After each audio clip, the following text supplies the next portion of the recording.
मैं अलका ठाकुर हूं और आप सभी का अलका मेडिकल क्लासेस में स्वागत है। आज हम क्या पढ़ने वाले हैं? आज हम पढ़ने वाले हैं एपिस्पेडियस के बारे में। एपिस्पेडियस क्या होती है, तो आइए हम सबसे पहले जान लें कि एपिस्पेडियस की डेफिनेशन क्या होती है या इसे क्या कहते हैं। पहला क्या है? Epispadias is a rare congenital defect in the location of opening of the urethra. मतलब एपिस्पेडियस का मतलब है कि एक रेयर, मतलब बहुत लोगों में नहीं होती है, बहुत ज़्यादा ही कम लोगों में होती है, बहुत कम ये सिचुएशन देखी जाती है। ये एक कॉन्जेनिटल डिफेक्ट है, मतलब ऐसे डिफेक्ट जो कि बर्थ से ही प्रेजेंट है। बच्चा जब जन्म लेता है तभी से उसके बॉडी में ये चीज़ें रहती हैं, ये जो डिफेक्ट है वो रहती है। कौन सी defect? Location of the opening of the urethra. मतलब कि जैसे आप देख रहे हैं कि अगर ये पेनिस है तो एक तरह से ये जो यूरेथ्रा है ये एक ट्यूब लाइक स्ट्रक्चर सीधे यहाँ तक आई हुई है, उसके बाद इसमें से यूरिन पास होता है, ठीक है। लेकिन इस डिफेक्ट में क्या होता है कि ये जो यूरेथ्रा है वो यहीं तक रह जाती है। मतलब कि ये अगर पेनिस है आपकी,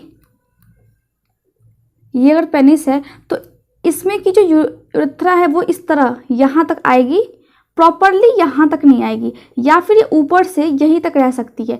मतलब ये जो डक्ट है ये यहाँ पे चली जाएगी ऊपर में या फिर नीचे में, जिससे क्या होगा कि यूरिन या तो ऊपर साइड पास होगा या फिर नीचे साइड, और वो भी यूरिन सही से पास नहीं हो पाता है।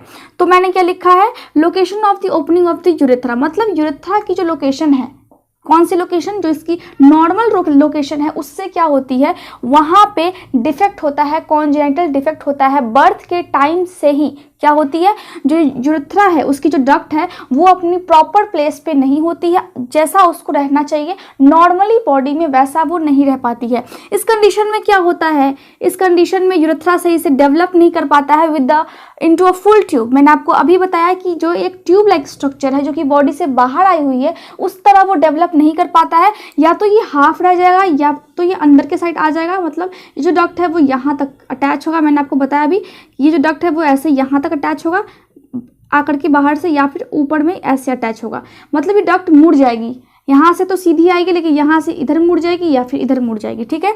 उसके बाद क्या होता है कि जो यूरिन होती है वो सही से पास नहीं हो पाती है, और यूरिन कभी कभी क्या होती है कि एबनॉर्मल लोकेशन से पास होती है। जैसे कि यूरेथ्रा का जो स्पेस है, जो यहाँ पे जो डक्ट है वहाँ पे जो प्रॉपर उसको होना चाहिए वो वहाँ पे नहीं है, तो क्या होगा, जो यूरिन पास होगा वो सही स्पेस में से पास नहीं होगा, सही लोकेशन पे पास नहीं होगा। अब हम इसके कॉजेस को देख लेते हैं कि आखिर क्या कारण है जिसकी वजह से एपिस्पेडियस होती है। मतलब एग्जैक्टली क्या कारण है? तो जो एग्जैक्टली कारण है वो अभी तक अननोन है, मतलब अभी भी इसकी कोई जानकारी नहीं है।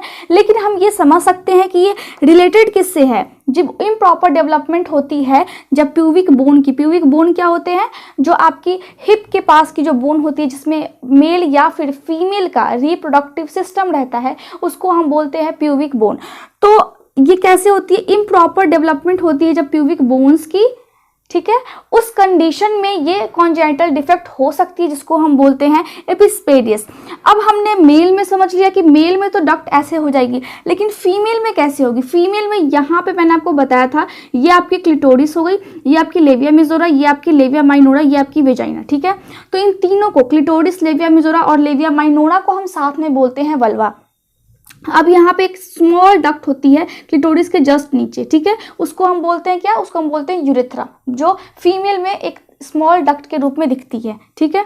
तो ये जो यूरेथ्रा होती है ये यहाँ पे ना हो करके ये फीमेल के एब्डोमेन के पास ऊपर में चली जाती है। मतलब जो एब्डोमेन वाली एरिया है, फॉर एग्जांपल जो आपकी जहाँ पे इंटेस्टाइन रहती है वहाँ पे ऊपर से आप देखेंगे जहाँ पे आपकी नाभि है वहाँ के आसपास ये जो यूरेथ्रा है फीमेल में, इसकी लोकेशन वहाँ होती है। तो जो यूरिन होता है वो सही से पास नहीं हो पाता है। एपिस्पेडियस रिलेटेड हो सकती है ब्लैडर स्ट्रोफी से। ब्लैडर स्ट्रोफी क्या होती है?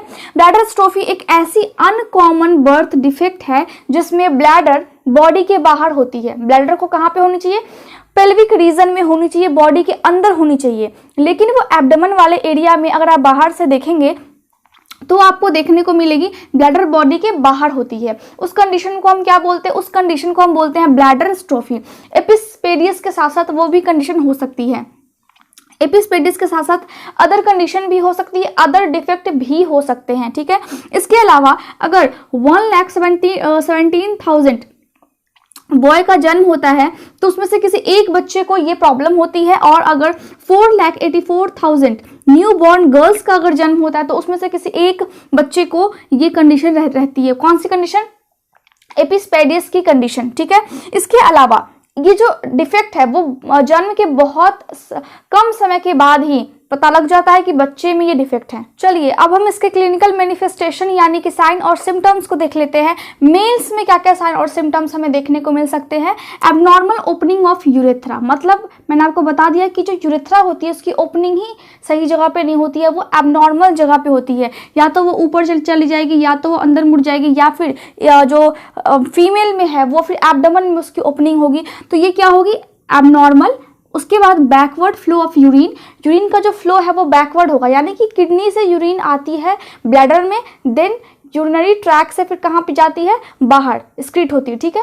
लेकिन इसमें क्या होगा कि जो यूरिन है वो वापस किडनी की तरफ जाएगी, जिसको हम बोलते हैं रिफ्लक्स नेफ्रोपैथी। इससे क्या होती है कि उससे उसके हेल्थ पे बहुत ज़्यादा बुरा असर पड़ता है। और ब्लैडर स्ट्रोफी की कंडीशन होगी, ये हो भी सकती है और साथ में नहीं भी, जिसमें ब्लैडर बॉडी के बाहर प्रेजेंट होता है, ठीक है। शॉर्ट वाइडन पेनिस होगा, मतलब छोटा और थोड़ा सा वाइड पेनिस होगा। उसमें एबनॉर्मल कर्वेचर है, मतलब एबनॉर्मल का मतलब है कि ये जो डक्ट है वो या तो ऊपर जाएगा या फिर नीचे जाएगा, लेकिन जो इसकी नॉर्मल स्ट्रक्चर है वो स्ट्रक्चर नहीं हमें देखने को मिलेंगे।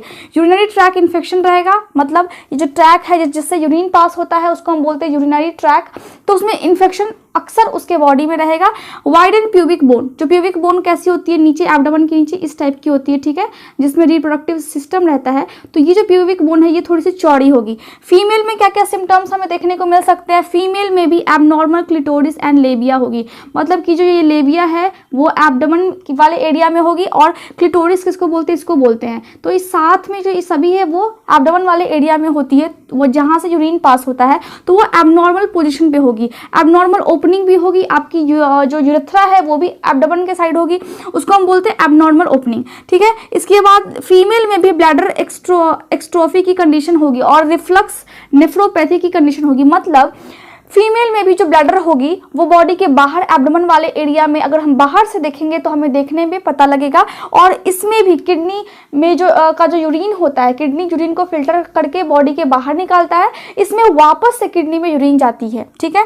यूरिनरी ट्रैक इन्फेक्शन फीमेल को भी रहेगी, और इनका भी प्यूबिक बोन जो है वो थोड़ा सा वाइड होगा।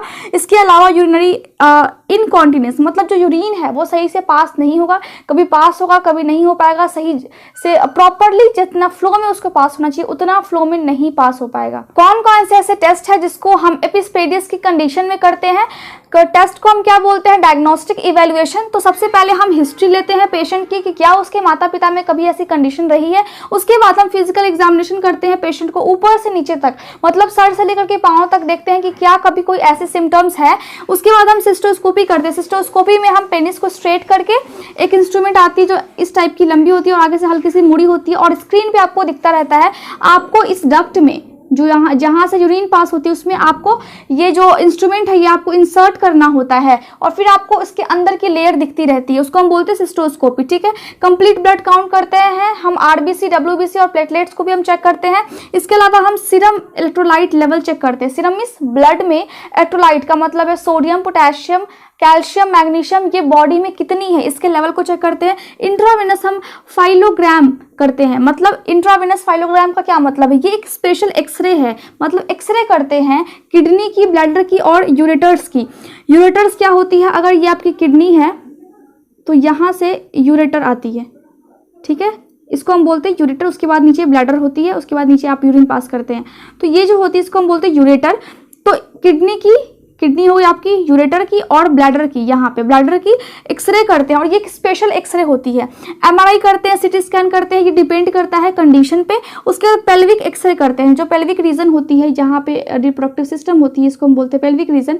कुछ इस टाइप की बोन्स होती हैं, तो वहाँ पे हम चेक करते हैं वहाँ पे जो रिप्रोडक्टिव सिस्टम है कौन कौन सी वहाँ पे कंडीशंस आ रखी है, क्या क्या वहाँ पे चेंजेस है, इन सभी को हम चेक करते हैं। अल्ट्रासाउंड करते हैं हम यूरोजेनिटल सिस्टम का, मतलब जो किडनी होती है, यूरेटर है और ब्लैडर है, इसके साथ साथ हम रिप्रोडक्टिव सिस्टम को भी चेक करते हैं अल्ट्रासाउंड के थ्रू। ट्रीटमेंट क्या होती है इसकी? ट्रीटमेंट इसकी होती है सर्जरी। अगर इनकॉन्टिनेंस का प्रॉब्लम है, मतलब यूरिन का अगर इनकॉन्टिनेंस, मतलब यूरिन बॉडी से सही से फ्लो में, सही फ्लो में पास नहीं हो पा रहा है तो हम दोबारा सर्जरी करते हैं। मतलब एक तरह से डबल सर्जरी होती है इसमें।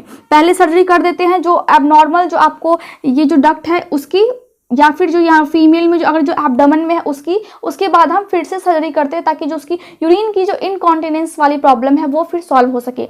आज के लिए बस इतना ही। Thank you so much for watching my video. अगर आपको मेरा वीडियो अच्छा लगता है तो आप इसे लाइक, शेयर और सब्सक्राइब जरूर करें। नेक्स्ट वीडियो में हम मिलते हैं। Thank you so much.